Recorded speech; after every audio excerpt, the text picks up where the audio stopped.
এসো মা। রিদ্ধি, মা এসো, ভেতরে এসো মা। দেখো কে এসেছে। কে আসছে? মাকে সঙ্গে করে নিয়ে এসেছি। দাঁড়াও, তোমার মাকে ভিতরে কোথায় নিয়ে আসছো?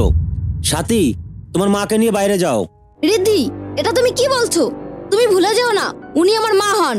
সাথী, ওটা তোমার মা, আমার মা নয়। আর তোমার মার এইটুকু জ্ঞান নেই কারো ঘরে ঢুকতে হলে তার অনুমতি নিয়ে ঢুকতে হয়? কি হলো, আপনি এখনো দাঁড়িয়ে আছেন কেন নির্লজ্জের মতন? যান, আপনি বাইরে যান। রিদ্ধি, এটা তুমি কিভাবে কথা বলছো? তোমার কি মাথাটা খারাপ হয়ে গেছে? আমার মা কি তোমার মা নয়? সাথী, আমি এইভাবেই কথা বলি আর এইভাবেই বলবো। এটা তোমার মা, আমার মা নয়। রিদ্ধি, তুমি কি পাগল হয়ে গেছো নাকি? হ্যাঁ, আমি পাগল হয়ে গেছি, তুমি বুঝতে পারছো না? দেখো সাথী, তোমার মাকে আমি একদমই সহ্য করতে পারছি না। ওনাকে বলো বাইরে যেতে। আর যদি তোমারও ইচ্ছে হয় তুমি ওনার সঙ্গে চলে যেতে পারো। রিদ্ধি, তুমি না তোমার মুখটা একটু বন্ধ রাখো। এই বাড়িতে তোমারও যতটা অধিকার ততটা আমারও অধিকার। আর এটা আমার মা, আমার মা এই বাড়িতে আসার জন্য কারোর অনুমতি নিতে হবে না। সাথী, কারো অনুমতি না নিলেও আমার অনুমতি নিতে হবে, কারণ এটা আমার বাড়ি, আমার টাকায় তৈরি করা। সাথী, রিদ্ধির আজ কি হয়েছে? আজ এত রেগে আছে কেন? জানি না মা, আজ ওর কি হয়েছে আর কেন এমন করছে। কি হলো, আপনি এখনো দাঁড়িয়ে আছেন? আপনি বুঝতে পারছেন না আপনাকে বেরিয়ে যেতে বলেছি? রিদ্ধি, আমি অনেকক্ষণ ধরে আমার মায়ের অপমান সহ্য করছি। আমি আমার মায়ের আর একটা অপমানও সহ্য করব না। রিদ্ধি, এ বাড়িতে তুমি আমাকে বিয়ে করে এনেছো, তাই এ বাড়িতে যতটা তোমার অধিকার আছে ততটা আমারও অধিকার আছে। তোমাকে আমি বিয়ে করে এনেছি বলে তুমি অধিকার দেখাচ্ছ? ঠিক আছে, আজ তোমাকে আমি ডিভোর্স দিয়ে দেবো। এটা তুমি কি বলছো? সত্যি করে বলো তো তোমার কি হয়েছে? হ্যাঁ, আমি যেটা বলেছি ঠিকই বলেছি। সাথী, তোমার যদি এই বাড়িতে থাকতে হয় তাহলে তোমার মাকে এখনই চলে যেতে বলো। আর সেটাও যদি তুমি না পারো, তুমিও তোমার মায়ের সঙ্গে চলে যেতে পারো।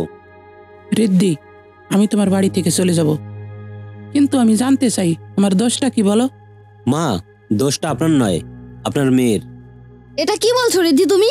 আমি আবার কি করলাম? ও আচ্ছা, তোমার মনে পড়ছে না? এত তাড়াতাড়ি ভুলে গেলে? দাঁড়াও, আমি তোমাকে মনে করিয়ে দিচ্ছি। সাথী, তোমার মনে পড়ে 6 মাস আগে মায়ের ফোন পেয়ে আমি তোমার কাছে গিয়েছিলাম।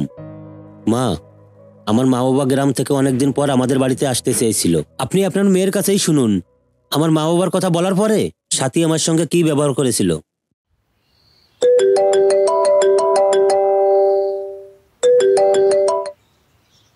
হ্যালো। হ্যাঁ মা, ভালো আছো? হ্যাঁ বাবা ভালো, তুই ভালো আছিস তো? হ্যাঁ বলো মা। বাবা আজ তোদের বাড়িতে যাব, তোর বাবা আর আমি। হ্যাঁ মা, এটা তো খুব ভালো কথা। আর তুমি আর বাবা এসো, আমি সাথীকে বলছি তোমাদের পছন্দের খাবার রান্না করার জন্য।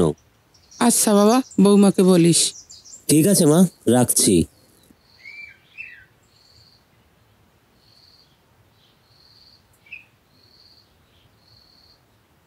সাথী। হ্যাঁ বলো। সাথী, আজ বিকেলে মা বাবা আসবে। হ্যাঁ, তোমার মা বাবা আসবে তো আমি কি করব? কি করবে মানে? ওনাদের পছন্দের সব খাবার রান্না করবে। রিদ্ধি, তোমার কি এটা হোটেল মনে হয়? আর এই হোটেলের চাকরানি আমি? সাথী, মুখ সামলে কথা বলো। তারা তাদের নিজের বাড়িতে আসছে, কোনো হোটেলে নয়। সাথী, তুমি ভুলে যেও না আমার বাবা মাকে আপ্যায়ন করা তোমার দায়িত্বের মধ্যে পড়ে।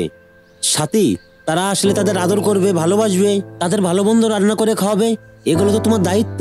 রিদ্ধি, তোমার আর তোমার বাবা মায়ের কি আমাকে চাকর বলে মনে হয়, যে যখন যেটা বলবে আমি তখন সেটা করব, আর যখন ইচ্ছা তখনই আসবে, আর তারা যা বলবে আমাকে সেটা শুনতে হবে? শোনো রিদ্ধি, তুমি আমাকে এই বাড়িতে বিয়ে করে বউ করে নিয়ে এসেছো, চাকর নয়। আর তারা যে বাড়িতে আসবে তুমি আমার কাছে একবার অনুমতি নিয়েছো? কিসের অনুমতি নিতে হবে?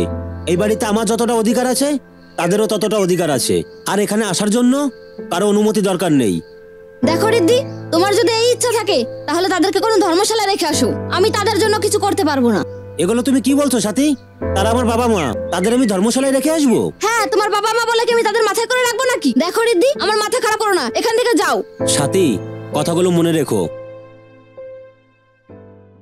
আর সত্যি তুই যদি ওর মা বাবার সঙ্গে এইগুলো করে থাকিস তাহলে ও কিছু ভুল করেনি, আমার সঙ্গে এই ব্যবহার করে।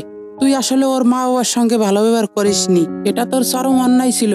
তাহলে তুই কি করে ভাবিস তোর মা বাবার সঙ্গে ও ভালো ব্যবহার করবে? আমি তো তোকে এগুলো শিখাইনি, তাহলে তুই কি করে পারলি এটা করতে? তোর এত নিচু মানসিকতা। আর আমার না নিজের মেয়ে বলতে তোকে লজ্জা করছে। আমি তো ভেবেছিলাম তুই তোর শ্বশুর বাড়ি সবাইকে নিয়ে সুখে সংসার করছিস, কিন্তু না, তুই তো আমার মান সম্মান সব শেষ করে দিয়েছিস। আর আমি তো কখনো স্বপ্নেও ভাবিনি তুই এরকম করতে পারবি। তোর মা বাবা তোর মা বাবা, আর ওর মা বাবা তোর মা বাবা নয়। আর তুই একবার ভেবে দেখ, তোর বৌদি যদি আমার সঙ্গে এরকম করতো তাহলে কি তোর ভালো লাগতো? মা, তুমি আমাকে ক্ষমা করে দাও। এরপর আমি এমন ভুল আর কখনোই করব না। আর ক্ষমা আমার কাছে চাইছিস কেন? রিদ্ধির কাছে চা। রিদ্ধি বাবা, তুমি ওকে ক্ষমা করে দাও। আমি ওর তরফ থেকে ক্ষমা চাচ্ছি বাবা। মা, আপনি এগুলো কি বলছেন? আর আপনি ক্ষমা চাচ্ছেন কেন? মা, ক্ষমা তো চাইবো আমি আপনার কাছে, কারণ আপনার সঙ্গে আমি অনেক খারাপ ব্যবহার করেছি। পারলে আমাকে ক্ষমা করে দিয়েন। রিদ্ধি, তুমি আমাকে ক্ষমা করে দাও। আর আমার দ্বারা এমন ভুল আর কখনোই হবে না। প্লিজ তুমি আমাকে ক্ষমা করে দাও। সাথী, এটা জেনে খুব ভালো লাগছে তুমি তোমার ভুলটা বুঝতে পেরেছো। আর আমি তোমার মা বাবাকে যতটা সম্মান করি, আমি আশা করব তুমিও আমার মা বাবাকে ততটা সম্মান করবে। বাবা রিদ্ধি, তাহলে এখন আমি আসি। মা শুনুন, আপনি বাড়ি গিয়ে আমাকে লজ্জিত করবেন না। আর সাথী তো সাথীর ভুলটা বুঝতে পেরেছে, আপনার যেতে হবে না মা, আপনি এখানেই থেকে যান। হ্যাঁ মা, এখন থেকে আমি তোমাকে যতটা সম্মান করব, আমার শ্বশুর শাশুড়িকে আমি ততটাই সম্মান করব। মা, আপনি এখানে বসুন, আর সাথী, মায়ের জন্য খাবারের ব্যবস্থা করো। আচ্ছা।